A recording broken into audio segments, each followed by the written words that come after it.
Welcome back to our video guys. तो आज की इस वीडियो हम सीखेंगे, आपने यहाँ पे नया स्मार्ट टीवी यहाँ पे परचेस किया और परचेस करते ही आपको यहाँ पे थोड़ा प्रॉब्लम देता है, मतलब कुछ ग्लिच रहता है जैसे नेटवर्क में हो गया या फिर वाईफाई में, या फिर थोड़ा टीवी आपका जो लैगिंग करता है। तो लैगिंग करते से हमें आप क्या करना चाहिए, आपको यहाँ पे फैक्ट्री रीसेट का एक ऑप्शन आ जाता है। तो आपको यहाँ पे फैक्ट्री रीसेट आप कैसे कर सकते हो, सबसे ईजी वाला मेथड आपके साथ यहाँ पे मैं शेयर करने वाला हूँ। तो वीडियो को थोड़ा भी स्किप नहीं करना। तो चलिए गाइस, बिना किसी तरीके से वीडियो की शुरुआत करते हैं।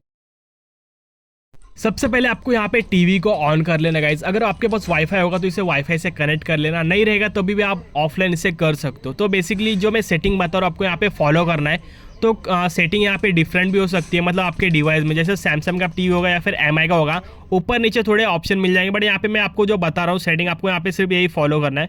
तो सबसे पहले आपको यहाँ पे सेटिंग ढूंढ लेना, आपके टीवी में कहाँ दिख रही है। सेटिंग मिलने के बाद आपको यहाँ पे ढूंढना है सिस्टम, कहाँ पे सिस्टम के ऑप्शन मिलेगा आपके टीवी में। तो यहाँ पे आपको क्लिक कर देना है। सिस्टम का आप जैसे क्लिक करोगे तो यहाँ पे नीचे आप स्क्रॉल डाउन करोगे, आपको यहाँ पे अबाउट का एक सेक्शन मिल जाएगा, मतलब आपके टीवी के बारे में जो इन्फॉर्मेशन रहती है अबाउट वाले सेक्शन में आपको यहाँ पे मिल जाएगी। तो यहाँ पे दबाने के बाद आपको नीचे चले जाना है। यहाँ पे आपको देखना है रीसेट का ऑप्शन कहाँ पे। तो मेरा यहाँ पे ऊपर बड़े यहाँ पे आपको नीचे दिखा देता आपको क्या किधर आपको रीसेट का बताना है। रीसेट जैसे आप यहाँ पे दबाओगे आपको फैक्ट्री रीसेट का एक ऑप्शन मिल जाएगा। आप फैक्ट्री रीसेट जैसे यहाँ पे दबाओगे तो आपका टीवी पूरी तरीके से रिस्टार्ट हो जाएगा। और यहाँ पे थोड़ा वेट कर लेना गाइस, यहाँ पे आपको थोड़ा भी हड़बड़ी नहीं करना है। मतलब क्या होता है, फैक्ट्री रीसेट में आपकी जो टीवी रहती है ना, न्यूली इंस्टॉल हो जाती है, सारे कंपोनेंट्स मतलब जो ऐप्स रहते हैं वगैरह सब आपको प्री इंस्टॉल जो रहते हैं वो सब यहाँ पे मिल जाएगी। अगर आपको कुछ प्रॉब्लम आ रहा है आफ्टर रीसेट करने के बाद भी आप नीचे कमेंट कर सकते हो। तो इसके ऊपर मैं कुछ डेडिकेटेड वीडियो बना दूंगा। अगर वीडियो आपको थोड़ी भी हेल्पफुल लगी तो लाइक कर देना, चैनल को भी